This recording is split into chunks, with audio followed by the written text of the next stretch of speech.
Bismillahirrahmanirrahim. Tulisan yang paling kecil itu namanya huruf. Jadi huruf contohnya yaitu A, B, C, D dan seterusnya. Itu dalam bahasa Indonesia namanya huruf. Dalam bahasa Arab itu namanya huruf. Jadi contohnya huruf yaitu alif, ba, ta dan seterusnya. Itulah namanya huruf.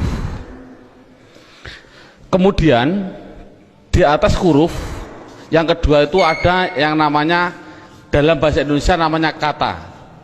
Jadi kata itu apa?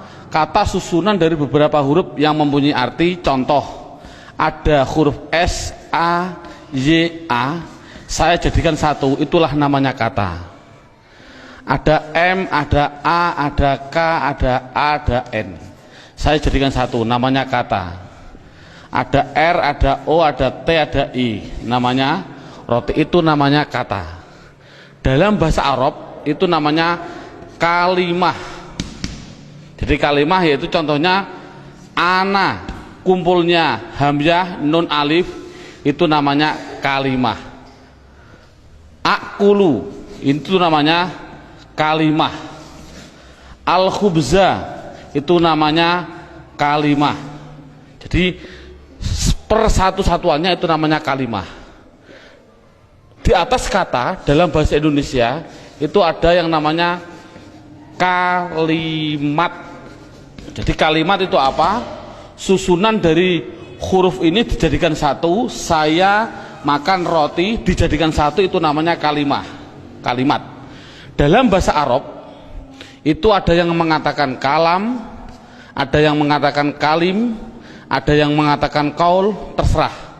Metode ini adalah yang penting adalah menganalisa, mendeteksi tulisan Arab yang namanya kalimah. Itu pendahuluan.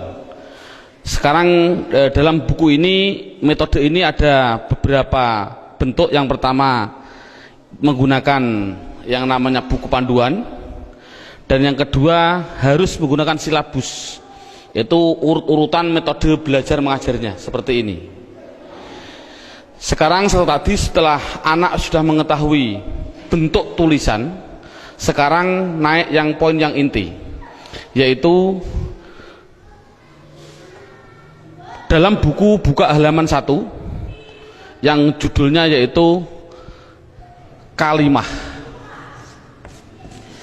Makanya tadi saya bilang yang terpenting anak bisa mendeteksi kalimah. Jadi kalimah itu ada 3. 1 kalimah isim, 2 kalimah fiil, 3 kalimah huruf. Anak dikasih suatu gambaran bahwasannya tulisan dalam Al-Quran di dunia, di Quran khususnya, itu ratusan ribu. Kalau di dunia itu adalah jutaan miliar, miliaran juta. Berarti jutaan miliar itu jumlah kalimah. Contoh, saya mencontohkan. Ada tulisan Arab alhamdulillahi rabbil alamin. Ini kita deteksi, yang inilah namanya kalimah. Lillahi itu namanya kalimah, Rabbi namanya kalimah, alamin namanya kalimah. Padahal tulisan Arab apapun yang namanya kalimah pasti kalau tidak isim fi'il huruf. Jumlah kalimah miliaran triliun pasti hanya ada 3. Kalau contohnya alhamdulillah harus dijawab oleh anak kalau tidak isim fi'il huruf. Lillahi kalau tidak isim fi'il huruf. Rabbi kalau tidak isim fi'il huruf. Alamin kalau tidak isim fi'il huruf. Selamanya. Makanya tulisan Arab di dunia itu sebenarnya hanya ada 3, yaitu isim fi'il huruf. Makanya sering saya ngasih pemikiran pada anak, tulisan apapun tulisan Arab hanya ada 3. Masuk 3 kok 3 tahun. Makanya menurut metode saya, insya Allah saya mengatakan kalau hanya ada 3 berarti per satunya itu 2 jam, makanya cukup 6 jam insya Allah praktek baca kitab. Amin Allahumma amin. Ini sekarang setelah anak sudah tahu jumlah kalimat ada 3, sekarang bagaimana saya mengetahui alhamdulillah itu isim fi'il atau huruf, lillahi itu isim fi'il atau huruf. Makanya akan saya ulas satu persatunya. Bagaimana cara mendeteksi isim itu fi'il itu huruf. Buka pada bukunya halaman 2. Dalam bukunya halaman 2 dilihat judulnya cara mengetahui isim. Jadi cara mengetahui isim itu dengan 2 cara. Satu mengetahui artinya. Kalau memang artinya itu kok menunjukkan suatu kata benda atau suatu kata sifat, pasti itu dikatakan isim. Jadi isim itu kalau tahu artinya itu menunjukkan benda atau menunjukkan suatu sifat, pasti isim. Sama dengan fi'il nanti juga sama, cara mengetahuinya fi'il dengan 2 cara sama. Satu mengetahui artinya. Kalau memang artinya menunjukkan suatu kata kerja, itu pasti fi'il. Nah di dunia ini kan hanya ada 3. Pasti kalau tidak kata benda, kata sifat, kata kerja. Saya contohkan, duduk itu kerja atau apa? Jawab saja, anak dites. Contoh saya bilang, duduk, isim, fi'il atau huruf? Anak akan jawab, fi'il, karena artinya kerja. Saya contohkan lagi, ada tulisan Arab, mim, sin, jim, dal. Ini tulisan Arab. Kalau tulisan Arab harus dijawab, lafal mim, sin, jim, dal, ini isim, fi'il atau huruf? Anak pasti akan menjawab isim. Tahu kok isim? Karena artinya menunjukkan suatu benda. Ini berarti kan sudah bisa anak. Saya contohkan lagi. Saya bilang ada tulisan Arab, coba anak-anak lafal Arab ini jawab dengan 3 kategori, isim, fi'il atau huruf. Ini saya contohkan, mim, dal, ro, sinta, artinya madrasah. Harus dijawab isim, fi'il atau huruf. Anak pasti akan menjawab itu isim. Tahu kok isim? Karena artinya benda. Oh 100. Jadi kalau ada apapun artinya benda atau sifat, contohnya Allahu Akbar, saya menerjemah Akbar itu artinya agung atau mulia. Ini agung itu kan suatu sifat, otomatis Akbar ini harus dijawab. Akbar itu isim, fi'il atau huruf? Anak akan jawab Akbar pasti isim. Tahu kok isim? Karena artinya itu suatu sifat. Jadi kesimpulannya adalah anak bisa mendeteksi, pertama mendeteksi isim, fi'il, huruf dari artinya. Kalau memang artinya benda atau sifat berarti isim, kalau artinya kerja berarti kalimah fi'il. Pertanyaan selanjutnya, Pak, tulisan Arab katanya miliaran triliun, di Al-Quran ada 700-an ribu. Bagaimana saya mengetahui itu isim, itu fi'il, itu huruf, padahal saya tidak tahu artinya? Oh, kalau tidak tahu artinya, lihat buku panduannya, yaitu lihat halaman 3. Dalam buku halaman 3 judulnya adalah mengetahui tanda-tanda kalimah isim.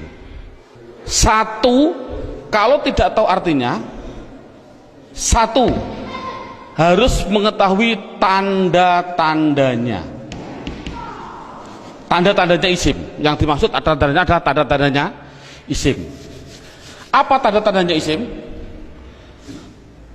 Buku halaman 3, 1 yaitu dimasuki tanwin. Tanwin itu berarti baik tanwin dhammah, tanwin fathah, tanwin kasroh. Saya contohkan, hasibun, isim, fi'il atau huruf? Isim. Tahu kok isim? Karena ada tanwin.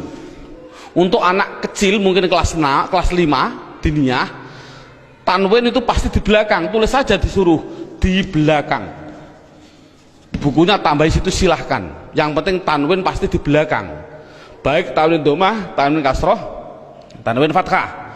Saya contohkan, hasibun. Ini tulisan Arab, harus dijawab isim, fi'il atau huruf? Artinya apa? Saya nggak tahu. Kalau tidak tahu, ini harus dijawab isim. Mengapa ke isim? Karena ada tanwinnya. Saya menulis lagi, sohi bin, isim, fi'il atau huruf? Isim. Tahu kok isim? Karena ada tanwinnya. Berarti anak sudah bisa mendeteksi, yaitu tanda-tanda yang pertama kalimah isim, yaitu dimasuki tanwin. Sekarang yang nomor 2, Tanda-tanda isim yang nomor 2 itu kalau ada tulisan Arab depannya dikasih al, makanya dalam bukunya hanya dimasuki al, garis miring di depan. Jadi kalau ada tulisan Arab depannya ada alif dan lam, pasti itu isim. Contoh, alhamdu, harus dijawab isim fi'il atau huruf, jawabnya adalah isim. Tahu kok isim? Karena dimasuki al. Ar-Rahim, isim fi'il atau huruf, isim. Tahu kok isim? Karena ada al. Dan seterusnya. Sekarang yang ketiga, tanda-tanda isim yang ketiga yaitu dimasuki yang namanya huruf jar. Huruf jar itu apa sih? Huruf jar itu adalah tertentu, lafalnya tertentu, yaitu ada tulisan itu berupa apa? Min, ila, an, ala, dan seterusnya. Di dalam buku sudah ada. Min artinya dari, ila artinya ke, an artinya dari, ala artinya di atas, dan seterusnya. Jadi kalau ada tulisan Arab dimasuki min, yang mana huruf jar itu pasti tempatnya di depan suatu kalimah, mesti itu adalah kalimah isim. Contoh, saya mencontohkan ada tulisan Arab, zahaba zaidun ila suq, zahaba zaidun ila suq. Anak saya tes satu persatu dulu. Zaidun, isim fi'il atau huruf? Isim. Tahu kok isim? Karena ada tanwinnya. Suq, isim fi'il atau huruf? Isim. Tahu kok isim? Karena dimasuki huruf jar yang namanya ila. Artinya apa saya suq? Tidak tahu, tidak penting. Ini kan tidak penting. Yang penting itu bisa mendeteksi itu pasti kalimah isim. Contohnya lagi, ada contoh yang namanya ada roja'a. Saya contohkan, roja'a kembali. Siapa yang kembali? Bakrun, siapa bakar? Kembali min dukan, min dukan. Bakrun isim fi'il atau huruf? Jawabnya isim. Tahu kok isim? Karena ada tanwin. Min dukan, dukan itu isim fi'il atau huruf? Isim. Tahu kok isim? Karena dimasuki huruf jar min. Artinya apa? Tidak penting. Jadi makanya itu adalah tanda-tanda kalimah isim. Yang ketiga, yang keempat, tanda-tanda isim yang keempat di situ saya tulis. Saya hapus dulu. Tanda-tanda isim yang keempat yaitu dimasuki namanya huruf kosam. Kosam itu artinya sumpah. Kosam artinya sumpah. Di sini huruf kosam hanya ada 3, wawu, ba, ta. Untuk anak pemula jangan dicontohkan selain lafal Allah, jangan. Untuk pemula jangan. Contoh, wal asri. Asri ini adalah isim. Tahu kok isim? Karena ada wawu kosam. Tidak perlu sebenarnya. Yang penting itu adalah wawu kosam nanti. Contohkan saja wallahi. Berarti Allah itu isim karena apa? Dimasuki wawu ini. Itu aja masih bingung untuk anak didik. Jadi kesimpulannya kosam tidak begitu penting. Yang penting yang terakhir ini. Tanda-tanda isim yang terakhir yang kelima yaitu dimasuki yang namanya mamimu. Contohkan, ini contoh mamimu di sini dalam buku panduan. Di situ lihat halaman 65. Halaman 65 dalam bukunya dibuka. Contohnya halaman 65 yaitu fa'ala yaf'ulu fa'lan wa maf'alan fahuwa fa'ilun wa dzaka maf'ulun. Saya ambil yang penting-penting saja. Uf'ul la taf'ul, maf'alun 2 kali ini, maf'alun mif'alun. Cara menerangkan pada anak bahwasannya fa'ala yaf'ulu fa'lan ini adalah dalam bahasa pramuka namanya kata sandi. Kalau dalam bahasa komputer namanya keyword atau password, katakan saja password. Passwordnya itu apa? Itu namanya fa'ala. Karena apa? Fa'ala itu adalah hitungan hanya ada 3, 1, 2, 3. Artinya tulisan Arab di dunia, saya tadi bilang miliaran triliun, itu pasti dari 3 kata dasar. Saya bilang contoh, memukul, doroba, ini namanya 1, 2, 3. Duduk, jalasa, 1, 2, 3. Menolong, nasoro, 1, 2, 3. Inilah jadi tulisan Arab itu pasti 3. Contoh fa'ala, berarti saya contohkan di atas. Makanya anak, kalau insya Allah kalau anak desa biasanya sudah bisa. Ini namanya fa fi'il, ini namanya fi'il. Sebagai kata sandi namanya fi'il. Namanya fa fi'il, ain fi'il, lam fi'il. Jadi dot itu bertepatan dengan fa, namanya fa fi'il. Ro bertepatan dengan ain, namanya ain fi'il. Ba bertepatan dengan lam, namanya lam fi'il. Jadi pasti tulisan Arab miliaran triliun itu pasti dari 3 kata dasar, itu pasti. Jadi kalau dilihat nanti dalam tulisan Arab, yang dimaksud mamimu adalah ada tulisan Arab depannya ada mim, baik dibaca mi kasroh mi, atau dibaca mim dibaca fathah ma, atau ada tulisan Arab dibaca mu, muslim.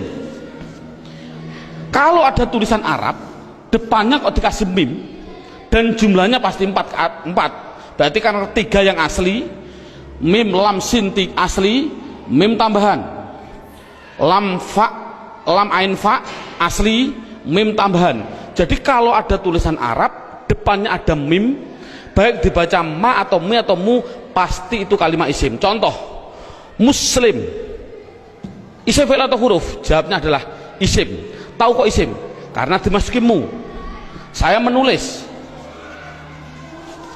Masjid, isim fi'il atau huruf? Isim. Tahu kok isim? Karena dimasuki ma.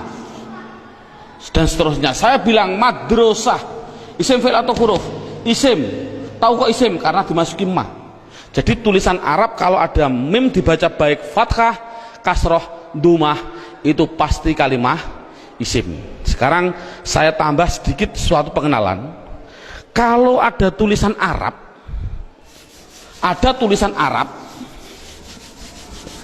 depannya saya kasih mi, contohnya mi dalam halaman 65, itu pasti menunjukkan suatu alat, pasti. Contoh saya contohkan, rowaha sama dengan fa'ala. Rowaha artinya angin. Coba kalau kasih mi bunyinya apa? Samakan dengan ini, berarti mati hidup, hidup. Rowaha kasih mi bunyinya mirwahun. Jadi mirwahun artinya adalah, karena ada mi, artinya adalah alat angin. Apa alat angin? Kipas angin. Jadi kipas angin itu bahasa Arabnya adalah mirwah. Saya menuliskan lagi, kalau ada tulisan Arab di belakangnya ada tak seperti ini, tak, pasti itu hanya tambahan, tidak akan asli, pasti tambahan. Contoh, satoro, satoro saya nulis artinya pinggir. Coba kalau kasih mi bunyinya apa? Mistorun. Tapi tak ada masalah lah. Mistorotun. Apa mistorotun?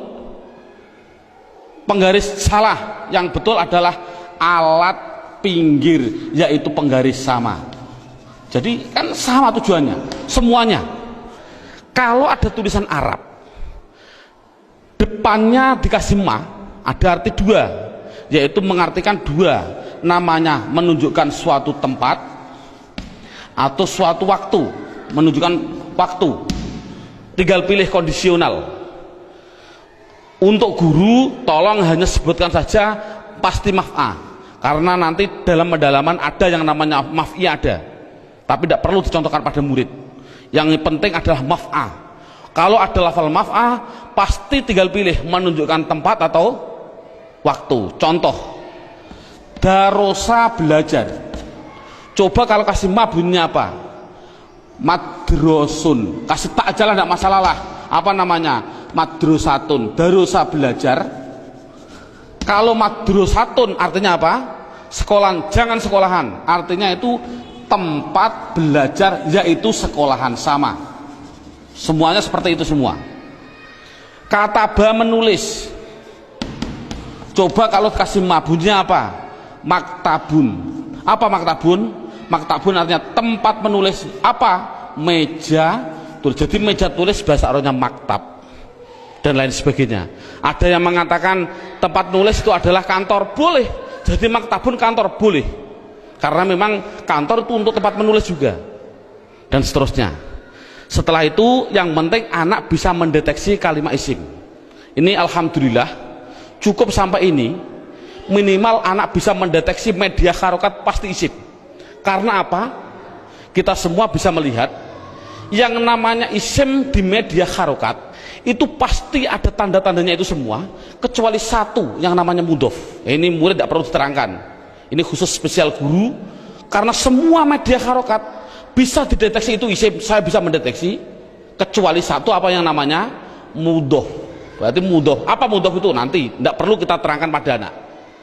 Ini yang pertama. Sekarang alhamdulillah beberapa menit sudah bisa anak bisa mendeteksi tulisan Arab yang namanya isim. Sekarang kita mendeteksi yang kedua yang namanya kalimah fi'il. Kita mendeteksi yang kedua namanya kalimah fi'il. Tadi saya bilang kalimah ada 3 isim fi'il huruf. Isim mengetahui artinya, kalau benda sifat menunjukkan benda atau sifat berarti isim. Kalau tidak tahu artinya, mengetahui tanda-tandanya. Sama dengan fi'il. Kalau mengetahui artinya, itu artinya menunjukkan suatu kerja, berarti kalimah fi'il. Tadi sudah saya terangkan. Kalau tidak tahu semuanya Pak, oh sama dengan isim, yaitu mengetahui tanda-tandanya. Lihat buku panduannya, yaitu halaman 10. Buku panduan halaman 10.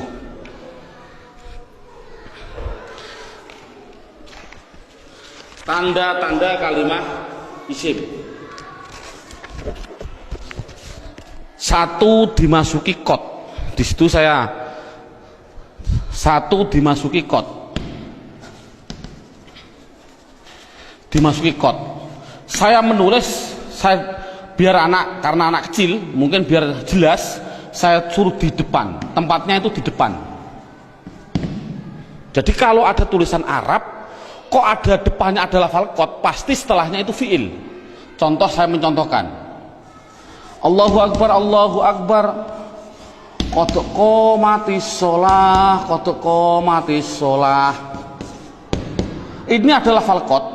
Koma itu mau tidak mau harus saya jawab itu kalimat fi'il. Tahu kok fi'il? Karena dia dimasuki kot. Ini kan paling mudah. Jadi kalau ada dimasuki kot itu namanya kalimah fi'il. Apa artinya koma? Tidak penting. Yang penting tahu itu adalah fi'il. Tanda-tanda yang kedua yaitu dimasuki yang namanya sin. Tolong lafal sin tidak usah diterangkan. Karena apa kok menerangkan? Wong saya menerangkan fi'il saja belum tahu, saya contohkan lafal sayaqulus sufaha. Yaqulu itu adalah fi'il, karena apa? Dimasuki sin, tidak akan mungkin paham mana. Makanya sin adalah ditinggal dulu, karena dia belum bisa mendeteksi semuanya. Jadi sin saya tinggal. Tanda-tanda fi'il yang ketiga yaitu dimasuki yang namanya saufa. Dimasuki yang namanya saufa. Tulis saja sama, sin ya di depan, saufa ya di depan, sama.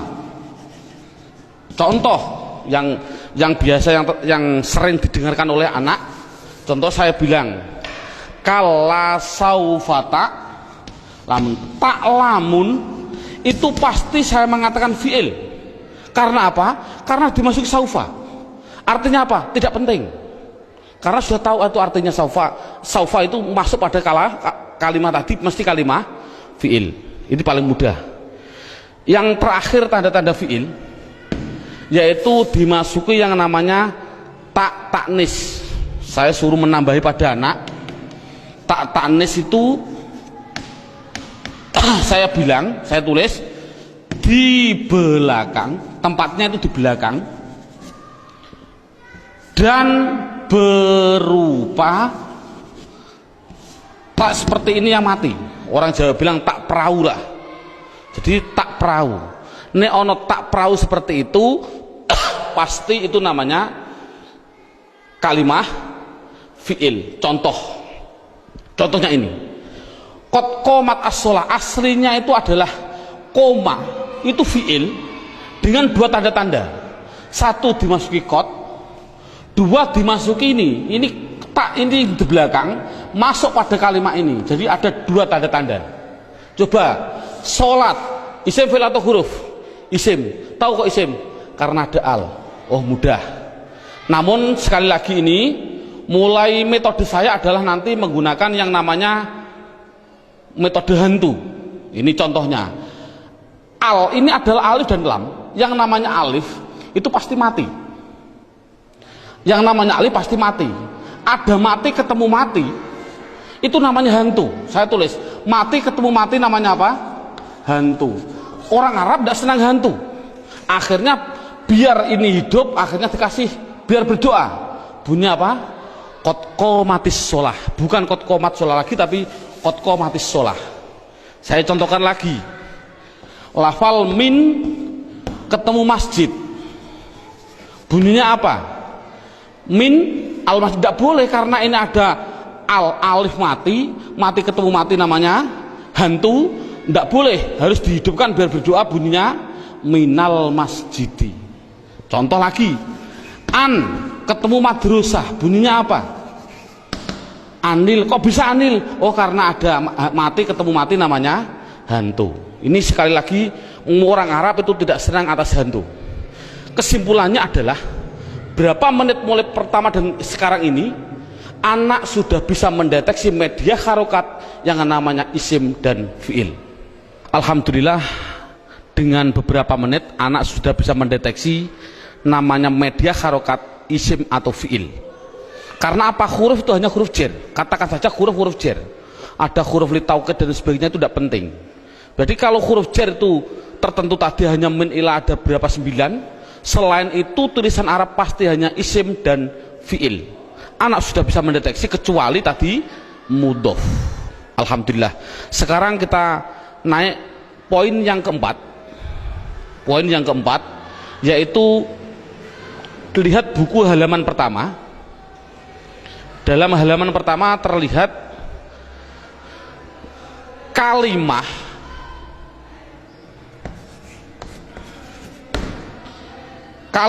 isim,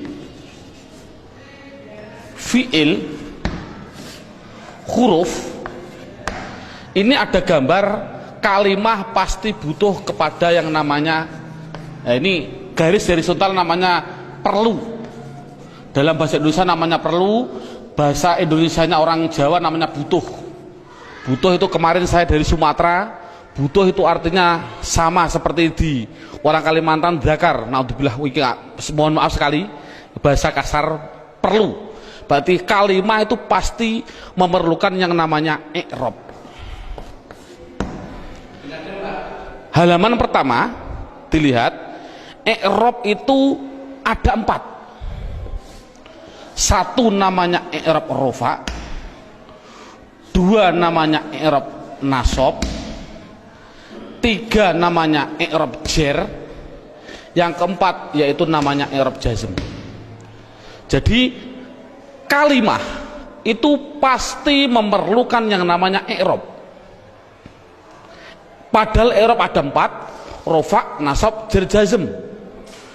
Dan perlu diketahui kalimah isim itu butuhnya hanya butuh 3, bukan 4. Fi'il butuhnya yaitu 3, bukan 4. Huruf, sementara huruf tidak butuh.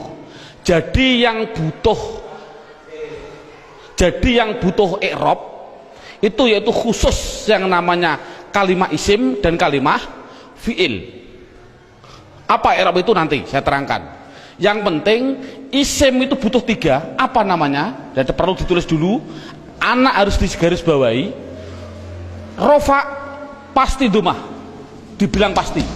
Karena pengalaman saya pada waktu kecil, Pak Guru menerangkan rofa yaitu domah, wawu, alif, nun. Itu saya juga bingung.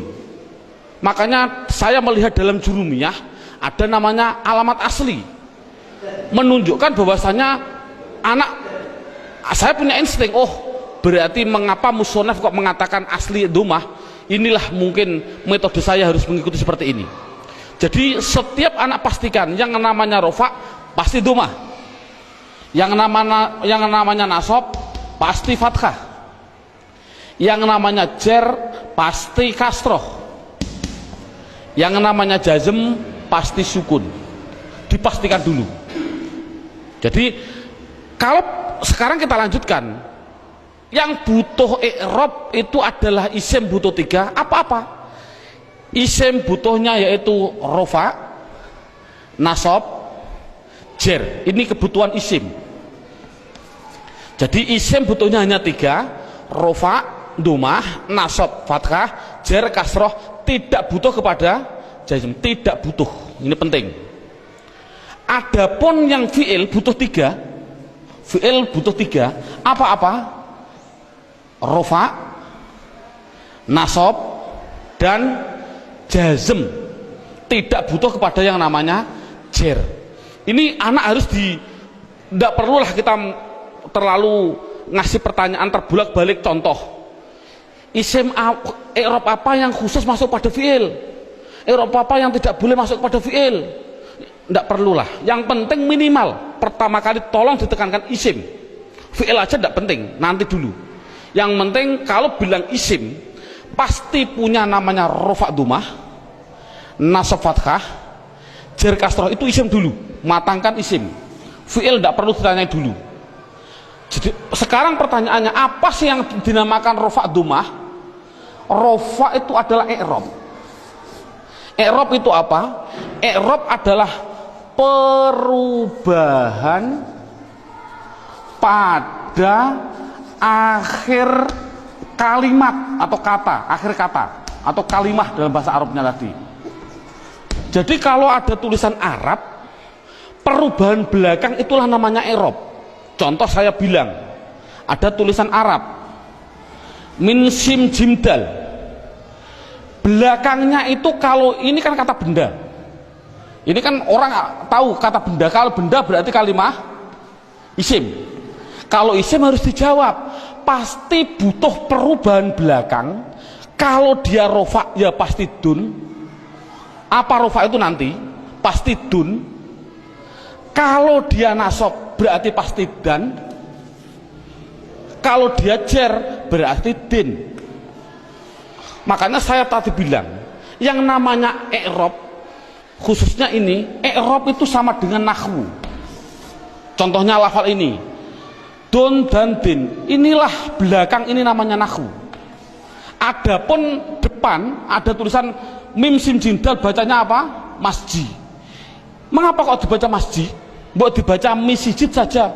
Inilah perubahan depan, itu namanya sorof. Jadi nahwu sama sorof itu harus gandeng.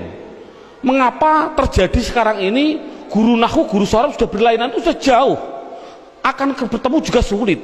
Karena satu kalimat membutuhkan 2 hal, yang namanya nahwu dan sorof. Jadi perubahan depan itu namanya sorof, perubahan belakang adalah nahwu.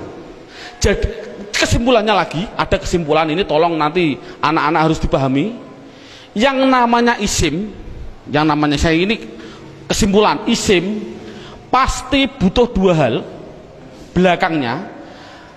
Kalau ada al, kalau tidak ada al ya ditanwin. Itu prinsip. Jadi kalau ada tulisan Arab kok dia menunjukkan suatu isim, itu harus kasih tanwin kalau tidak ada alnya. Kalau ada alnya jangan ditanwin. Contoh, masjid ini kan tidak ada alnya, makanya saya balang dun dan din. Coba kalau saya kasih al masjid, coba rofaknya bunyinya bagaimana? Al masjid, jangan ditanwin karena ada al. Nasabnya bunyinya bagaimana? Al masjidah. Jernya bunyinya bagaimana? Al masjidi. Ini contoh. Dalam buku panduan saya, anak harus dites dengan contoh dua, yaitu dengan lafal basmalah dan takbir. Saya contohkan. Kita kasih contoh yang biasa dibaca oleh anak.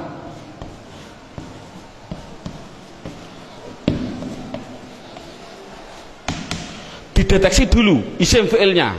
Coba rohim, lafal belakang ini isim fi'il atau huruf? Isim, tahu kok isim? Ada al. Rohman, isim fi'il atau huruf? Isim, tahu kok isim? Ada al. Allah, isim fi'il atau huruf? Isim, tahu kok isim? Ada al. Silahkan. Ini ada khilafiyah ulama. Ada yang mengatakan jangan bilang al. Ini adalah ismudzat, tidak boleh dirubah-rubah. Tapi ada ulama yang mengatakan memang al. Dari lafal aliha dikasih al, jadinya alifnya dikasih panjang. Allah. Nggak, untuk anak kecil biarlah itu bilang isim karena ada al, silahkan. Ismi, ini isim, tahu kok isim karena ada huruf jerba. Ini memang sulit, anak pemula memang sulit, nggak begitu penting. Yang penting dikasih tahu ismi isim karena ada huruf jar masuk. Kalau ini mengatakan isim, ini isim karena ada al, ini isim karena ada al, ini isim karena ada al. Coba harokannya gimana? Bismi, loh, saya baca kasroh, berarti dia menunjukkan rufa nasab atau jer? Jer, karena kasroh. Oh 100. Bismillahi, saya kasri hi, berarti di kasroh. Isim ada kasroh. Oh masuk karena dia jer berarti. Mengapa kok jer? Oh nanti, belum waktunya. Bismillahirrohmani, mengapa saya bilang nih? Rufa nasab atau jer? Jer. Oh 100. Teruskan. Bismillahirrahmanirrahim. Pasti anak jawab khim. Jawab saja mustahil. Karena sukun itu miliknya fi'il. Ini kan sukun. Sukun itu adalah miliknya kalimah. Sukun itu miliknya kalimah fi'il. Padahal ini isim. Berarti ini milik isim, tidak boleh. Jadi salah, ada tulisan Arab Bismillahirrahmanirrahim, mimnya kok disukun, salah. Mestinya itu kalau dia isim, kalau tidak rohimu ya rohimah ya rohimi, pasti itu. Oh kebetulan di dalam Al-Quran tulisannya adalah mi, ya berarti jer. Dari mana kok jer? Yang penting dia kasroh itu jer. Mengapa kok dibaca jer? Oh nanti belum masanya. Yang penting dia bisa mendeteksi itu isim, rofa nasab atau jer. Ini kan anak sudah lumayan. Dengan berarti gambaran rohim ini adalah menggambarkan anak biar tahu, oh isim tidak boleh ditanwin. Loh kok disukun pak? Oh tidak boleh ditanwin, maaf, disukun. Mengapa sukun pak? Karena wakof. Saya contohkan lagi. Dua contoh. Lafal Allahu Akbar. Allahu Akbar. Orang bilang Akbar disukun. Saya jawab salah. Mengapa salah? Tadi saya bilang akbar itu adalah sifat. Yang namanya sifat itu pasti isim. Yang namanya isim tidak mungkin dia disukun. Di dalam tulisannya kalau begini. Karena apa? Sifat isim tidak boleh sukun. Karena sukun itu miliknya fi'il.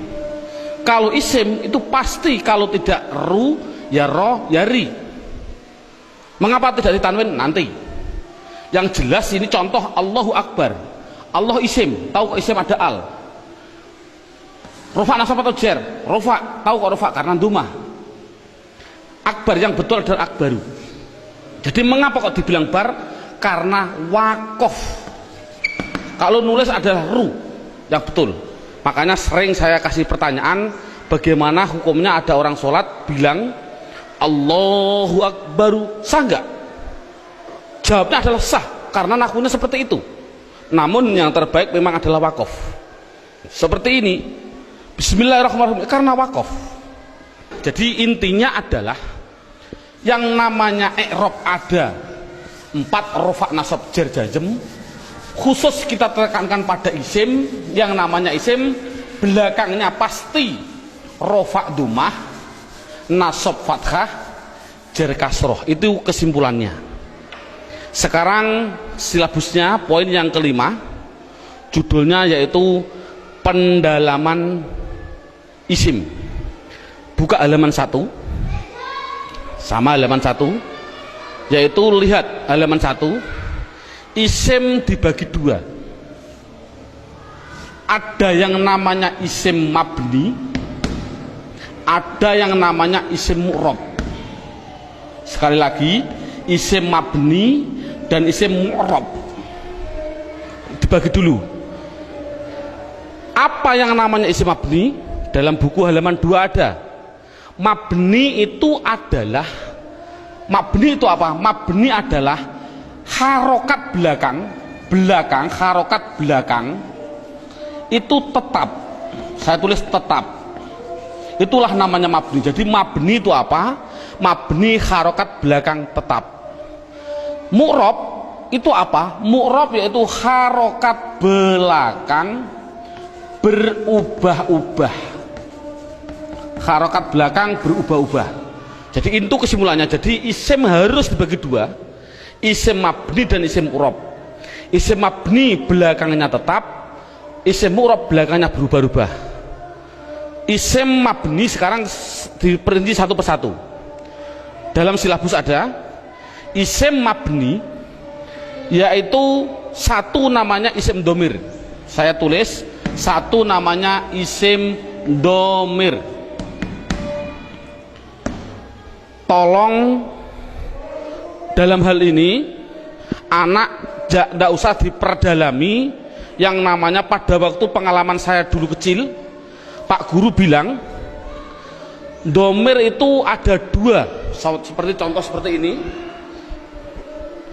Domir ada 2, domir baris dan domir mustatir. Baris muttasil ada 2, baris munfasil ada 2, muttasil ada 4, dan domir mustatir ada yang jawas dan ada yang wujub.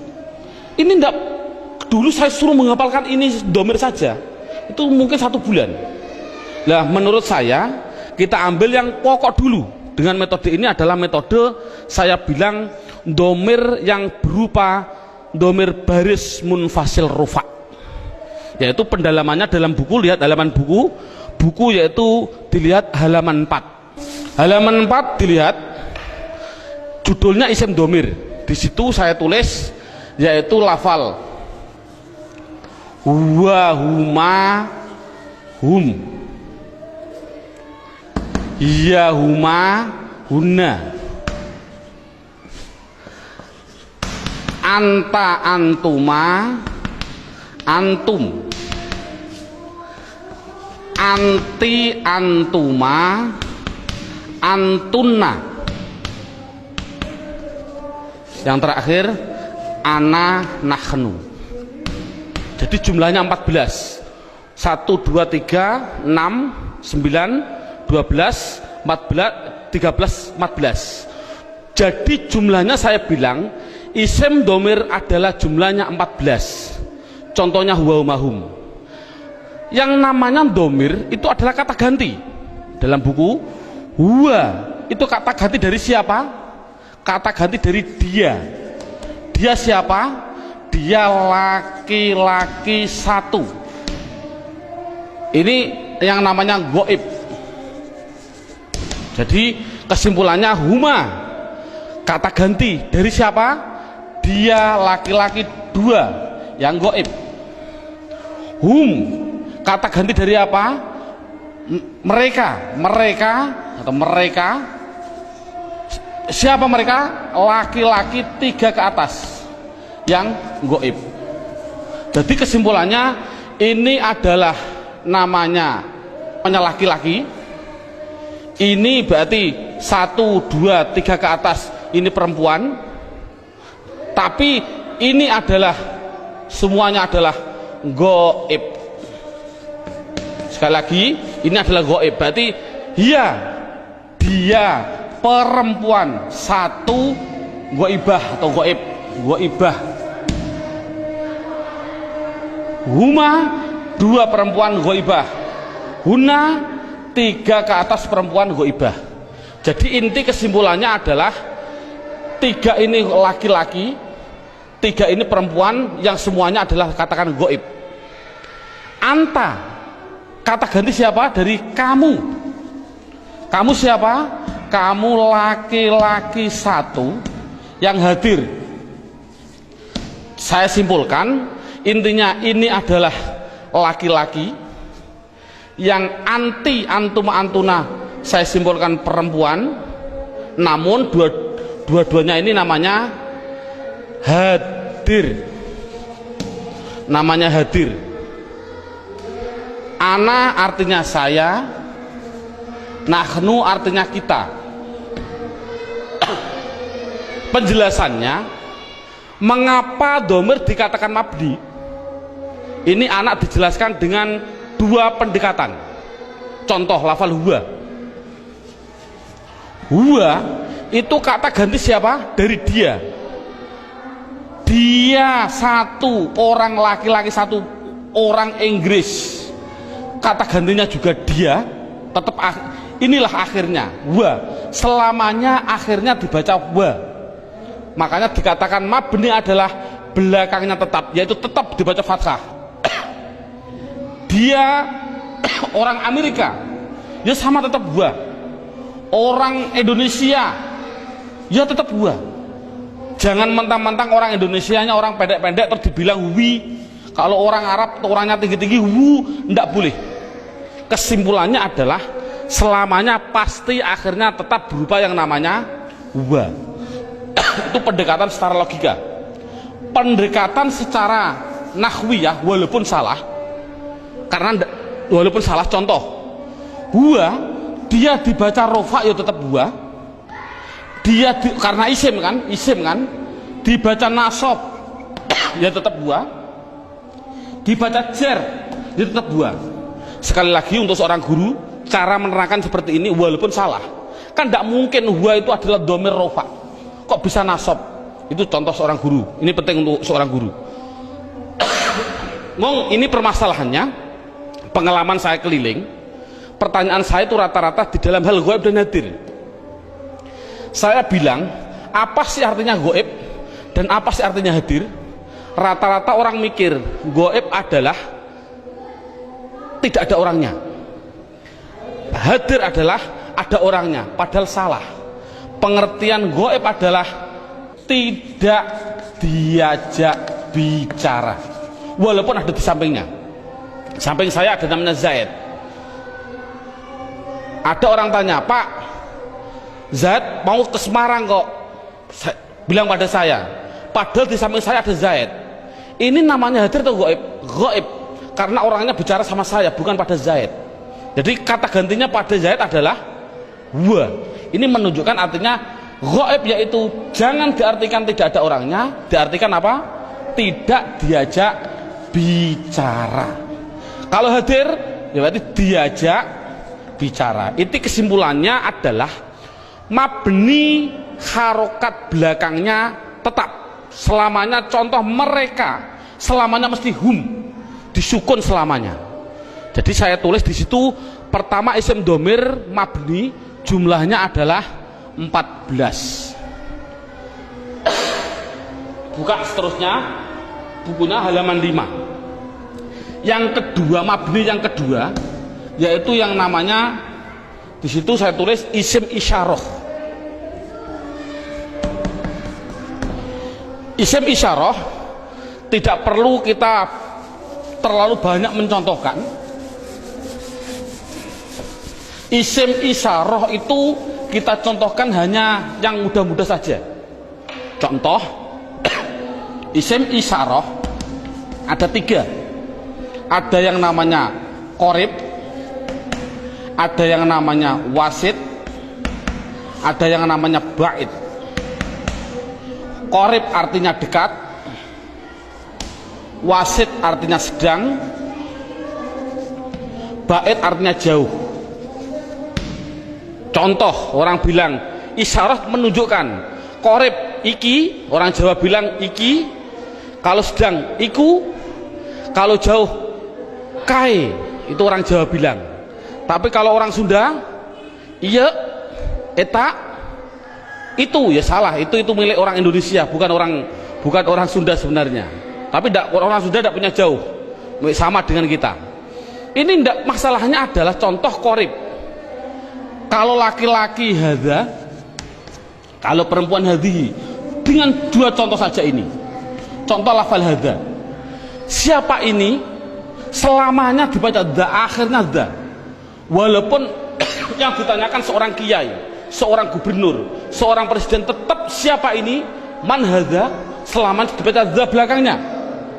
Jangan berupa dzi atau du. Makanya itulah namanya mabni. Saya tidak usah menerangkan wasif, bait sudah ada. Yang jelas contohnya yaitu dalam buku panduannya sudah saya tunjukkan, yaitu isim isyarah ada 3, hadza hadhihi. Kalau sedang yaitu lafal dzaka dan dalika, dzaka dan dalika, dzaka dan tilka. Saya contohkan dzaka dan tilka.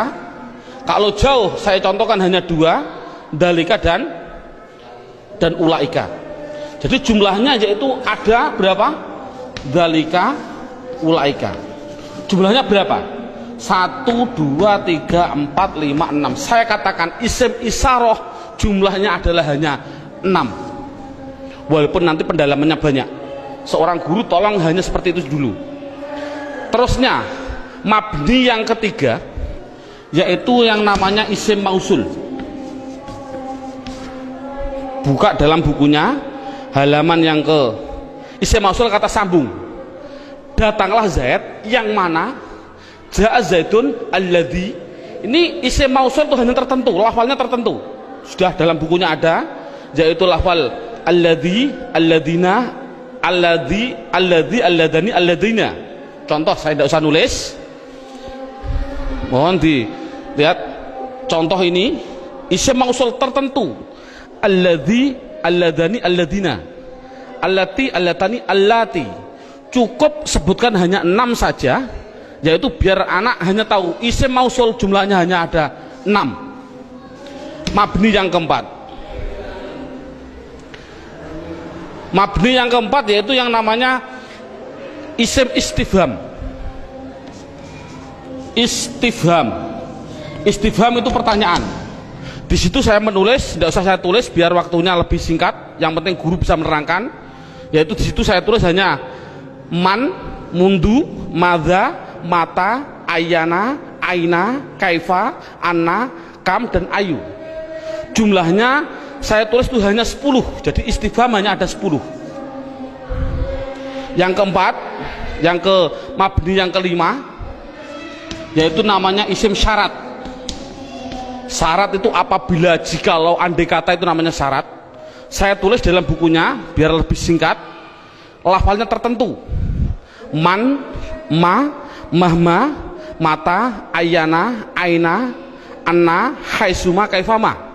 Jumlahnya yaitu hanya ada 9. Yang terakhir yang nomor 6, yang namanya isim fi'il. Ini loh, namanya isim fi'il. Kadang-kadang orang bingung. Di situ ada isim fi'il madhi, isim fi'il mudhari, isim fi'il amar. Yang penting contohnya saya bilang isim fi'il amar, isim fi'il amar. Contohnya lafal amin, amina. Ini dikatakan dia bukan isim, bukan fi'il. Dikatakan isim fi'il. Mengapa kok isim fi'il? Tidak usah kita, anak tidak usah dikasih jawaban, kasih alasan, tidak usah. Yang penting isim fi'il itu lafalnya tertentu. Lafalnya itu hanya ada 9. Begitu. Berarti anak yang penting tahu. Contohnya seperti ini. Isim fi'il amar yang pertama. Ada yang namanya soh dan seterusnya.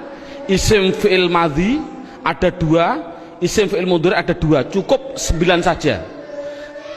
Inti kesimpulannya, isim mabni itu jumlahnya adalah 14, 6, 6, 10, 9, 9, jumlahnya adalah 54. Padahal tadi saya bilang tulisan Arab yang namanya isim di dunia jumlahnya kalimat isim adalah 1 miliar triliun. Itu jumlahnya tulisan Arab di dunia itu 1 miliar triliun. Kalau isim jumlahnya miliaran triliun dibagi dua, mabni dan mu'rob. Yang namanya mabni yaitu 54, selainnya pasti mu'rob. Kesimpulannya, isim mu'rob adalah yang tidak berupa mabni. Saya mohon maaf untuk seorang ustadz, seorang guru. Dulu pada waktu saya masih kelas 1 sanawiyah, sudah diajarkan oleh alfiyah, padahal saya belum memahami betul. Saya ditunjukkan contohnya huwa, isim domir. Isim domir huwa itu dikatakan mabni karena apa? Karena yang namanya mabni adalah serupa dengan huruf. Mu'rob tidak serupa dengan huruf. Jadi yang namanya mabni serupa dengan huruf. Serupa di dalam apanya? Ada sibe wat'i, sibe iftikori, sibe. Tidak perlulah kita sementara, nanti dulu. Yang penting anak bisa, yang namanya mabni pasti tertentu lafalnya, dan dia pasti serupa dengan huruf. Makanya tidak usah kita menjelaskan alasan-alasan dulu, biarlah nanti seorang ustadz kalau dia sudah belajar alfiyah. Ini metode awal. Jadi saya simulkan, kalau tulisan Arab yang namanya isim jumlahnya 1 miliar triliun, mabni 54, berapa jumlah mu'rob? Jumlah mu'rob ya miliaran triliun dikurangi 54. Kalau kita nulis persen, ya mungkin 0,000 nafas hampir habis baru 1%. Jadi anak mudah. Isim domir ada 14, isim isyarah ada 6. Contoh, alhamdu, isim fi'il atau huruf? Isim. Tahu kok isim? Ada al. Kalau tahu isim harus dijawab, dia masuk kategori mabni atau mu'rob, harus dijawab. Jawabnya apa? Anak dibilang ini pasti mu'rob. Karena apa kok mu'rob? Karena lafal alhamdu tidak ada pada mabni yang jumlahnya 54. Itu kan paling mudah. Berarti semua tulisan Arab kalau tidak ada di 54 ya pasti mu'rob. Berarti mu'rob miliaran triliun. Jadi makanya anak suruh menghafalkanlah.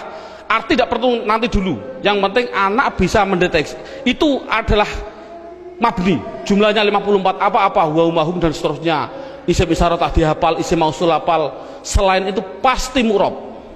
Contoh lagi, alhamdulillahi rabbil alamin. Isim fi'il atau huruf? Isim. Tahu kok isim? Ada al. Kalau isim, jawab mabni atau mu'rob? Itu pasti, pertanyaan itu harus. Jawabnya adalah mu'rob. Tahu kok mu'rob? Karena tidak ada di mabni, gitu saja. Paling simpel. Mengapa kok mu'rob? Karena tidak ada di mabni. Insya Allah anak akan bisa. Berarti bisa mendeteksi media harokat itu isim, mabni atau mu'rob. Semuanya. Mulai dari bismillah, mu'rob karena tidak ada di mabni. Bismillahi Allah, mu'rob karena tidak ada di mabni. Bismillahirrahman, Rahman mesti mu'rob karena tidak ada di mabni. Rohim, mu'rob karena tidak ada. Mudah. Jadi anak sudah bisa mendeteksi itu mabni dan itu mu'rob. Sekarang pendalaman yang terakhir, pendalaman isim yang terakhir, yaitu di dalam hal mu'rob. Dalam buku panduannya lihat halaman 8. Lihat halaman 8. Halaman 8 sudah tertulis, saya tulis di situ. Halaman 8. Halaman 8 sama halaman 1 sama. Sekali lagi, halaman 8 dan halaman 1 adalah sama. Yang namanya mu'rob itu tadi kan ada 6 jumlah total 54. Sekarang enggak, yang namanya mu'rob 1 ada yang namanya mufrad, 2 ada yang namanya tasniyah, yang ketiga ada yang namanya jamak mudzakkar salim, yang keempat ada yang namanya jamak muannas salim, yang kelima, lah ini saya batasi cukup mu'rob, yang penting anak bisa 4, mufrad, tasniyah, jamak mudzakkar salim, jamak muannas salim. Yang kelima sampai yang ke-9 tidak penting. Sekali lagi, metode ini adalah tidak penting. Karena apa? Karena mu'rob yang 4 ini itu sudah mendominasi dalam tulisan Arab 80% dari tulisan Arab itu pasti terjadi dari 4. Makanya anak harus ditekankan di dalam 4 tadi. Berarti sekali lagi, mu'rab yang jumlahnya miliaran triliun dikurangi 54 itu harus dimasukkan di antara 4 ini. Berarti di antara 4 ini mufrad, tasniyah, jamak mudzakkar salim, jamak muannats salim. Sekarang anak diterangkan apa sih yang namanya isim mufrad. Lihat ini, mufrad itu bahasa Arab. Artinya apa mufrad? Artinya satu. Baik dia seorang laki-laki atau perempuan, pokoknya satu, itu nama bahasa Arabnya mufrad. Tasniyah itu bahasa Arab. Apa sih artinya tasniyah? Tasniyah itu artinya 2. Baik dia seorang laki-laki atau perempuan. Yang ketiga namanya jamak mudzakkar salim. Jamak itu artinya banyak, banyak itu artinya 3 ke atas, 3 plus. Mudzakkar artinya laki-laki, salim artinya selamat, berarti laki-laki yang selamat. Ngono selamat cara jayani. Yang keempat, jamak muannats salim. Jamak artinya 3 ke atas, muannats artinya perempuan, salim selamat. Jadi sementara anak dites dengan bahasa Jawa atau bahasa Indonesia, disuruh mengarabkan. Contoh saya bilang, coba saya bilang 2 buku itu mufrad atau tasniyah atau jamak mudzakkar salim atau jamak muannats salim? Jawab tasniyah. Tahu kok tasniyah? Karena artinya 2. Saya bilang 5 bakar, mufrad, tasniyah atau jamak mudzakkar atau jamak muannats? Jawab jamak mudzakkar salim. Karena apa? Artinya 5 3 ke atas, zaid adalah, bakar adalah laki-laki. Jadi anak sudah bisa dites dengan bahasa Jawa, disuruh membahasa Arabkan. Contoh sekali lagi, 2 zaid tasniyah, 5 bakar jamak mudzakkar salim, 10 hindun, hindun itu perempuan, jamak muannats salim. Bakar 1 artinya mufrad, Zainab 1 artinya mufrad bahasa Arabnya. Nah, kalau ada tulisan Arab kok tidak berupa mabni yang jumlahnya 54, pasti harus dimasukkan mu'rab. Kalau mu'rab harus dimasukkan di antara 4 ini, harus apa mufrad, apa tasniyah, apa jamak mudzakkar salim, apa jamak muannats salim, pasti harus masuk semua tulisan mu'rab.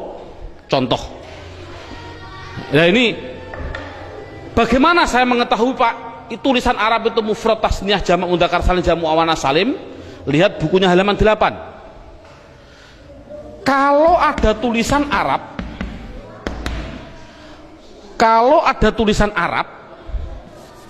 belakangnya kok ada alif nun atau ya nun, nunnya dibaca kasroh ni, sebelum ya dibaca fathah, sebelum alif dibaca fathah, bunyinya ani atau aini, mesti artinya 2.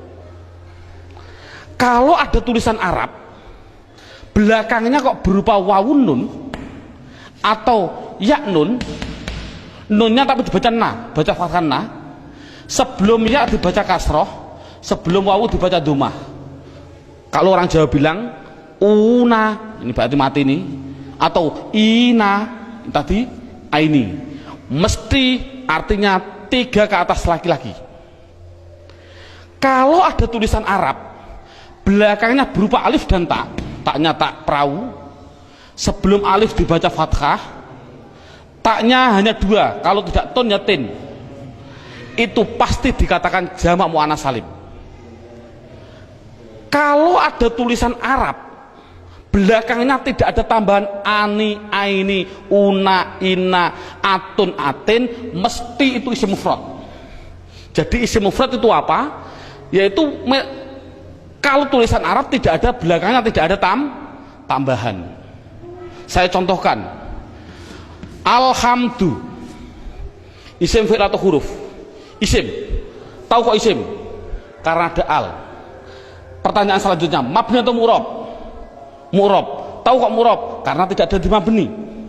Kalau mu'rob harus dimasukkan di antara empat ini, wajib. Empat ini harus dimasukkan. Berupa apa? Mufrad. Tahu kok mufrad? Karena belakangnya tidak ada tanda-tandanya. Ani, aini. Ini kan dal. Dal ini kan tidak ada tambahannya. Oh, jadi alhamdu adalah isim mufrad. Contoh lagi. Bismillah, alhamdulillahirabbil alamin. Alamin. Pertanyaan, isim fi'il atau huruf? Isim. Tahu kok isim? Ada al. Mabni atau mu'rob? Mu'rob. Tahu kok mu'rob? Karena tidak ada di mabni. Kalau masuk mu'rob, masukkan di antara empat ini. Bunyinya apa? Jamak mudzakkar salim. Tahu kok jamak mudzakkar salim? Karena belakangnya ada inang, ya nun, sebelumnya dibaca kasroh. Cocok gak dengan ini? Ina. Jadi tulisan Arab mesti gitu semua. Kalau mu'rob pasti harus masuk kategori di antara empat tadi. Ini alhamdulillah berapa jam ini anak sudah bisa 100% mendeteksi isim dan mengkategorikan di antara mabni dan mu'rob. Subhanallah, sudah bagus. Ini untuk apa isim tadi? Oh, nanti. Itu adalah setelah 3 jam. Kita istirahat dulu.